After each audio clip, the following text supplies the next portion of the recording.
పర్యాటక శాఖలో ఈవిడ అవినీతి కనుక మనం చూస్తే లాస్ట్ టైం ఎగ్జాంపుల్ చెప్తున్నా, ఆవిడ ఇసుకలోంచి కూడా తైలం తీయగలదు, మహానుభావురాలు. ఎక్కడ నేర్చుకున్నా కానీ అఫ్కోర్స్ యథా అంటారు కదా, యథా రాజా తథా ప్రజ అన్నట్టు, యథా నాయకుడు తథా లీడర్ కూడా, యథా కార్యకర్త. అఫ్కోర్స్ వాళ్ళ నాయకుడు ఎలాగైతే సంపాదించగలడు, ఈమె కూడా అలాగే సంపాదించగలదు. సాక్షాత్తు జగన్మోహన్ రెడ్డి గారు పుట్టినరోజు పేరు చెప్పుకొని 29 కోట్లు మింగేసింది. ఆ విషయాన్ని స్ట్రైట్ అవే నేనే కూర్చొని ఒకసారి ప్రెస్లో మాట్లాడాను, దాని గురించి సమాధానం కూడా ఎవరు చెప్పడానికి కూడా ముందుకు రాదు. ఈవిడ పర్యాటక శాఖ కింద నాకు అర్థం కానిది ఏంటంటే, నిన్న మొన్నటి వరకు కూడా విశాఖ ఉత్సవని, అరకు ఉత్సవం అని చెప్పి అనేక రకమైన కార్యక్రమాలకి శ్రీకారం చుట్టేది పర్యాటక శాఖ. ఈ రోజు వరకు విశాఖ ఉత్సవం 4.5 సంవత్సరాల కాలంలో ఎందుకు చేయలేకపోయారు? అరకు గిరిజనోత్సవం ఈ రోజు వరకు ఎందుకు చేయలేకపోయారు? అంటే ఓవరాల్గా చెప్పాలంటే వీళ్ళకి వీటి మీద ఉండదు. ఒక పర్యాటక శాఖకి సంబంధించి ఒక మంచి హోటల్ మేము ఈరోజు ఓపెన్ చేసాము అని, లేకపోతే పర్యాటక శాఖకి సంబంధించి మేము ఒక పెద్ద ఈవెంట్ ఓపెన్ చేసామని చెప్పమనండి. వీళ్ళు చేసింది ఏంటో తెలుసా? క్రూయిజ్, క్యాజినోలు ఇలాంటివి ఓపెన్ చేయడానికి, లేకపోతే బీచ్ తీరం అంతా ఈ వైన్ షాప్స్ ఉంటాయి కదా, వైన్ షాప్స్ ఓపెన్ చేయడానికి, అలాంటి వాటికి వీళ్ళు పెట్టినంత దృష్టి ఈ రోజు వరకు కూడా ఎట్టి పరిస్థితుల్లోని వాళ్ళు పర్యాటక శాఖ మీద పెట్టుకోపోవడం. ఈవిడ పర్యాటక శాఖ అన్నది అడ్డం పెట్టుకొని రష్యాలు, ఇటలీలు, ఎక్కడ పడితే అక్కడ దుబాయ్లు, ఎక్కడ పడితే అక్కడికి వెళ్ళడం ఒక ఎత్తు అయితే, ఈవిడ ఏ రేంజ్లో ఉన్నదంటే అవినీతి. నిర్వాహకాలు చూస్తూ ఉంటాయంటే గ్రావెల్, విజయపురం మండలంలోని పారాప్తాడు, మహారాజపురం ఈ రెండింటి దగ్గర గ్రావెల్ గ్రావెల్ లేదట, మొత్తం నాగేసింది. పొత్తూరులోని కుందేలుగుంట, బండారపల్లి, దర్గం వీళ్ళ దగ్గర కూడా గ్రావెల్ మొత్తం. ఈవెన్ టోల్ గేట్ల దగ్గర కూడా వీళ్ళ దందా నడుస్తుంది. టోల్ గేట్ల దగ్గర కూడా పక్కనే ఒక ఇంచుమించు ఒక 20 ఎకరాలు ఎవరికో వివోనా భావే ఎవరో సంథింగ్ ఆయనకి ఇచ్చిన ల్యాండ్ని కూడా కబ్జా చేసి ఇంకో 20 ఎకరాలు కబ్జా చేసి మొత్తానికి వాళ్ళ బినామీల చేత లేఅవుట్లు వేస్తుంది. అంటే ఇలాంటివన్నీ కూడా చూసుకుంటే ఏమో చాలా గ్రంథం రాయొచ్చు. ఆ గ్రంథానికి టైటిల్ ఏంటో కూడా చెప్పనా, మళ్ళీ ఇందాక చెప్పాను కదా, అవినీతి తోటలో విరబూసిన రోజా. దానికి టైటిల్ పెట్టి బుక్ రాస్తే విపరీతంగా సేల్స్ ఉంటాయి. ఎందుకంటే ఈవిడ ఆర్టిస్ట్ కదా, ఈవిడ మాట్లాడే మాటలు నేనేమంటానంటే, అమ్మ ముందు నీ కింద మచ్చలు చూసుకో. నువ్వు ఏంటి, నీ నగర ప్రజలకు నువ్వేం చేసావు, ఏం అభివృద్ధి కార్యక్రమాలు చేసావు, నువ్వు నిజంగా నగర ప్రజల్లో నీకంటూ ఒక మార్క్ చెప్పగలవా? నీ మార్క్ ఏంటంటే గ్రావెల్ దందా, ఇసుక దందా, గ్రానైట్ దందా, భూ దందా, భూ కబ్జా, ఇవి నీకు మార్కులు. ఈరోజు అవినీతి ఎలా అంటే దళితుల దగ్గర డబ్బులు తీసుకోవటం, పదవులు ఇప్పిస్తానని డబ్బులు తీసుకోవటం. ఇంకొకటి అసలు విషయం మర్చిపోయానండి, తిరుమల తిరుపతి దేవస్థానం మీద రోజు నెలకి 20 లక్షలు సంపాదించే లీడర్ ఎవరైనా ఉన్నారా తెలుసా మీకు? జస్ట్ 1 monthలో 20 lakhs, 20 to 25 lakhs ఓన్లీ దర్శనాలకి తీసుకెళ్ళడానికి. నేను అనుకున్నాను మొదట్లో, అమ్మ రోజమ్మకి ఎంత భక్తి, వారంలో 3 సార్లు వెళ్ళిపోతుంది తిరుమల తిరుపతి దేవస్థానానికి, అస్తమానం ఎక్కడ చూసినా తిరుమల తిరుపతి దేవస్థానం మీద రాజకీయం అంతా నడిపేస్తుంది ఆవిడ అని. నిజంగా నేను వెంకటేశ్వర స్వామి భక్తురాలేమో అనుకున్నాను. అది వెనకాతల భక్తి ముందుని పెట్టుకుని వెనకాతల ఆ ముక్తి గురించి ఆలోచిస్తుందన్న సంగతి ఇప్పుడు అర్థమైంది. ఆవిడ కనీసం ఆవిడ తీసుకెళ్ళి దర్శనం చేయించడానికి డబ్బులు ఎలా తీసుకెళ్తారంటే రోజుకి 20 మందిని 30 మందిని తీసుకెళ్ళి అవి కూడా డబ్బులే. దేవుడి దగ్గర సొమ్ము కూడా తీసుకుంటే పుట్టగదులు ఉంటాయా అసలు? వీళ్ళు ఈరోజు చంద్రబాబు నాయుడు గారి గురించి, లేదంటే లోకేష్ గారి గురించి, పవన్ కళ్యాణ్ గారి గురించి మాట్లాడేస్తారు, అవినీతుల గురించి మాట్లాడతారు, జైల్లోకి వెళ్ళడం గురించి మాట్లాడతారు. ఎన్నో రోజులు పట్టదు, 2 నెలల్లో చంద్రబాబు నాయుడు గారు సీఎం కుర్చీలో కూర్చుంటారు. ఒక్కొక్కటి అవినీతి బండారం అప్పుడు బయటపడింది గ్యారంటీ అని. ఆ రోజు వరకు కొంచెం నోరు నీ చేయి 2 అదుపులో పెట్టుకుంటే నీకు మంచిది, అందరికీ మంచిది.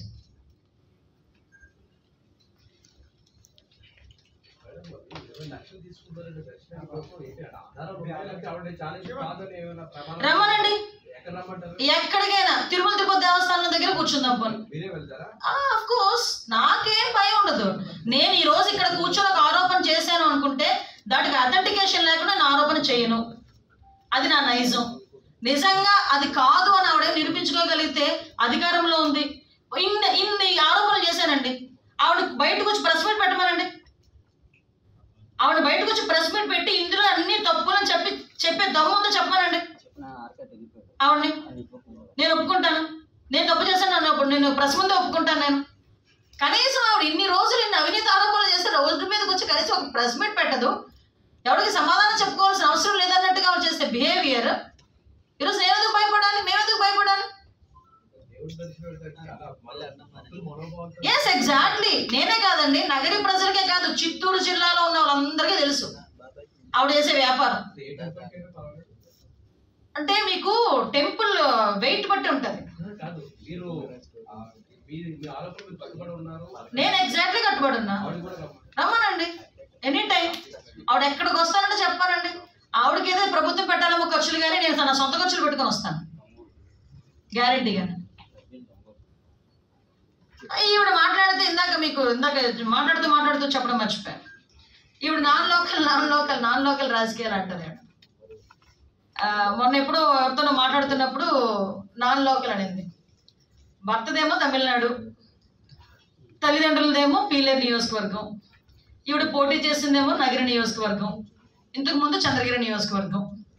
అంటే నాన్ లోకల్ గురించి మాట్లాడుకోవాలనుకుంటే చాలా మాట్లాడుకోవాలి. నేను ఒకటే షర్మిల గారి గురించి కూడా నాన్ లోకల్ అని మాట్లాడింది ఆవిడ. మరి పాదయాత్ర చేసినప్పుడు ఆవిడ నాన్ లోకల్ కాదా? ఆ రోజు అన్న గురించి పాదయాత్ర చేసి అన్నని గెలిపించండి అని చెప్పి రోడ్డు మీదకి వచ్చి మాట్లాడిన రోజు పాదయాత్ర కాదా? ఈరోజు జగన్మోహన్ రెడ్డి గారి తల్లి ఎక్కడుంది? హైదరాబాద్లో. 2019 టైం వరకు జగన్మోహన్ రెడ్డి ఎక్కడున్నాడు? హైదరాబాద్లో. జగన్మోహన్ రెడ్డి పెట్టిన జైలు ఎక్కడుంది? హైదరాబాద్లో. వాళ్ళు ఇప్పుడు ఈ రోజు ఏదో ఓటు హక్కు మార్చుకొని ఒక ఇల్లు కట్టేసుకున్నంత మాత్రాన్ని జగన్మోహన్ రెడ్డిది లోకల్ అయిపోతే ఈ రోజు పరిస్థితి ఏంద్రా అంటే అసలు మీరందరూ అది యాక్చువల్గా చెప్పాలంటే మీరందరూ నాన్ లోకల్సా లోకల్సా? చంద్రబాబు నాయుడు కంబైన్డ్ ఆంధ్రప్రదేశ్లో 14 సంవత్సరాలు ముఖ్యమంత్రి, ఇంకో 15 సంవత్సరాలు అపోజిషన్ లీడర్గా పనిచేశారు. ఆయన చిత్తూరు, కుప్పం కాన్స్టిట్యున్సీ, ఆయన నాన్ లోకల్ అవుతారు. విషయం ఏంటంటే బేసికల్గా చెప్పాలంటే నువ్వు నాన్ లోకల్.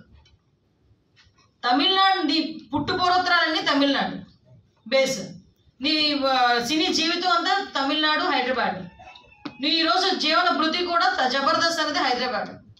ఈ వీళ్ళందరూ నాన్ లోకల్స్ పెట్టుకొని అందరినీ కూడా ఈ రకంగా బిహేవ్ చేయడం మాట్లాడడం అన్నది ఒకసారి ఆలోచన చేసుకోవాలి. మళ్ళీ చెప్తున్నా, షర్మిల గారి గురించి కానీ, పవన్ కళ్యాణ్ గారి గురించి కానీ, చంద్రబాబు నాయుడు గారి గురించి, లోకేష్ గారి గురించి మాట్లాడేటప్పుడు కొంచెం కామన్ సెన్స్ ఉపయోగించుకొని మాట్లాడితే కనుక వాళ్ళకి మంచిది, అందరికీ మంచిది.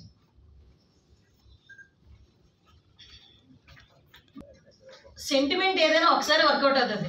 అమ్మ బాబు బుజ్జి కన్నా అని చెప్పి బొగ్గలు నొక్కేసి తలలు నిమిరేసి ఒక్క ఛాన్స్ అని అడిగిన తర్వాత ఈరోజు ప్రజల పరిస్థితి ఏంటో తెలుసా? ఒక్క ఛాన్స్ అయిపోయింది. ఇంకో ఛాన్స్, నో మోర్ ఛాన్సెస్. ఈసారి ఫైటింగ్ అయిపోయింది. First chance is last chance అయిపోయింది, ఇంకా అక్కడితో క్లోజ్. ఈరోజు విషయం ఏంటంటే ఎన్నికల సంకారం పూరించే ముందు అతని మాట నిన్న వినలేదేమో మీరు. వై నాట్ 175 నుంచి సంతోషంగా దిగిపోతాను, రాజ్యాధికారం ఇచ్చేయాలంటే సంతోషంగా ఇచ్చేస్తానని చెప్పి వచ్చే స్టేజ్కి వచ్చాడంటేనే అక్కడే క్లియర్గా అర్థమవుతుంది. కరెక్ట్గా 50 days to 60 daysలో ఎలక్షన్కి వెళ్ళబోతున్న టైంలో ఈ రకంగా మాట్లాడటం అన్నది చూస్తూ ఉంటే అతను ఓటమిని ఆల్రెడీ ఒప్పుకుంటున్నాడు.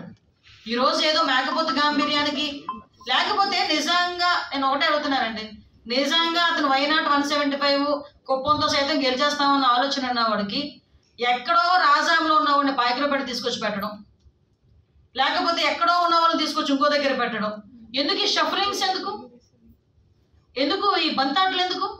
నిజంగా నీ కాన్ఫిడెన్స్ ఉంటే అంటే ఏంటంటే అక్కడ ఉన్న చెత్తకేమో పెర్ఫ్యూమ్ కొట్టి కొత్తగా తీసుకొచ్చి ఇంకో దగ్గర పెట్టడమా దాన్ని?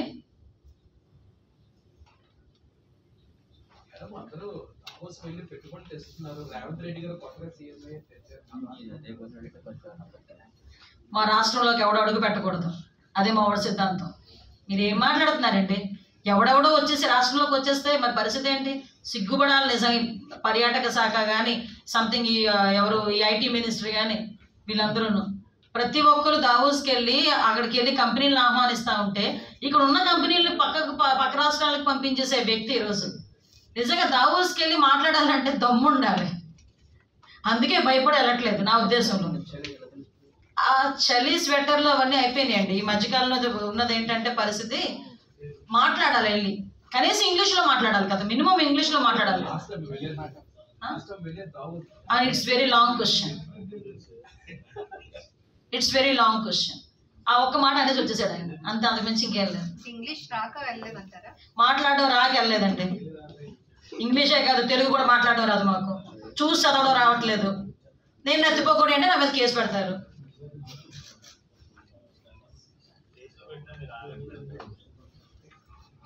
రెండు నెలలు అసలాగం.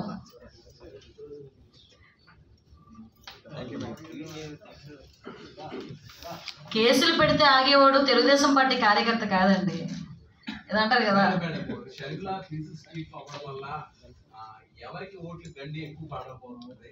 అన్నయ్యకే ఎవడు కూడా అనుకుంటాడు, కానీ ఒకటి మాత్రం క్లియర్ అండి, ఈరోజు ప్రతిపక్షాలకి సమాధానం చెప్పినా చెప్పకపోయినా, టీడీపీ వాళ్ళకి ప్రతిపక్షాల లెసన్స్ మాకు సమాధానం చెప్పినా చెప్పకపోయినా, జనసేనకి సమాధానం చెప్పినా చెప్పకపోయినా, జగన్మోహన్ రెడ్డి ఈరోజు షర్మిల గారు చేసిన ఆరోపణలకి డెఫినెట్గా సమాధానం చెప్పి తీరాల్సిందే.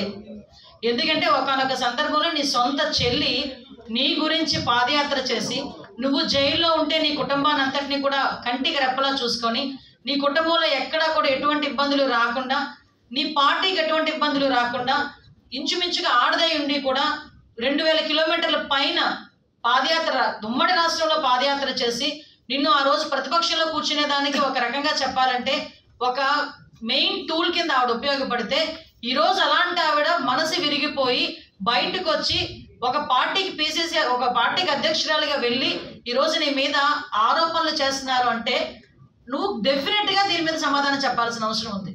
ఎందుకంటే ఈరోజు కుటుంబ వ్యవహారమా లేకపోతే ఆ వ్యవహారమా ఈ వ్యవహారమా కాదు.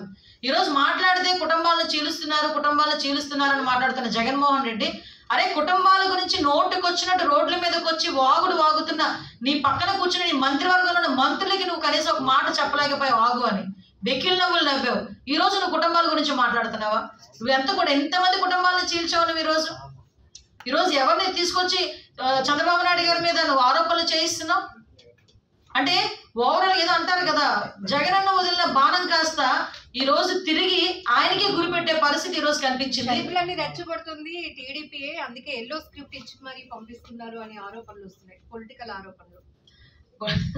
అంటే వాళ్ళు ఎవరు వచ్చి మాట్లాడినా అది మా స్క్రిప్టే అంటారు. అది ఈరోజు షర్మిల గారే కాదు, రేపు పొద్దున్న విజయమ్మ గారు బయటకు వచ్చి నా కొడుకు ఇలాంటోడు దుర్మార్గుడు దుష్టుడు అని చెప్పినా కూడా ఎల్లో స్క్రిప్ట్ వచ్చిందని మాట్లాడతారు. అఫ్కోర్స్ ఈరోజు షర్మిల గారు కొత్తగా రాజకీయాల్లోకి వచ్చిన మనిషి కాదు. మేము స్క్రిప్ట్ ఇస్తే మాట్లాడడానికి ఆవిడ కొత్తగా రాజకీయాల్లోకి వచ్చిన మనిషి అయితే కాదు. నెక్స్ట్ ఆవిడ ఇంతకు ముందు వాళ్ళ అన్నయ్య గురించి పాదయాత్ర చేసింది, ప్రసంగాలు ఇచ్చింది, వాళ్ళ అన్నని రక్షించమని అడిగింది, వాళ్ళ అన్నని కాపాడుకోవడానికి చాలా విశ్వ ప్రయత్నాలు చేసింది ఆవిడ. అటువంటి సందర్భం నుంచి తర్వాత ఒక పార్టీ పెట్టింది. పార్టీని ఈ మధ్యకాలంలో తెలంగాణలో పాదయాత్ర చేశారు ఆవిడ. అంటే ఓవరాల్గా చెప్పాలంటే రాజకీయంగా పరిణితి చెందిన వ్యక్తికి ఈరోజు మేము స్క్రిప్ట్ ఇస్తే అవసరం లేదు, కడుపు మండితే చాలు. ఆవిడకి ఇప్పుడు జరిగింది అదే, కడుపు మండింది, రోడ్డు మీదకి వచ్చింది, వాళ్ళ అన్నగారు చేస్తున్న అవినీతి అక్రమాల గురించి ప్రజలందరి తరపున పోరాటం చేస్తాం.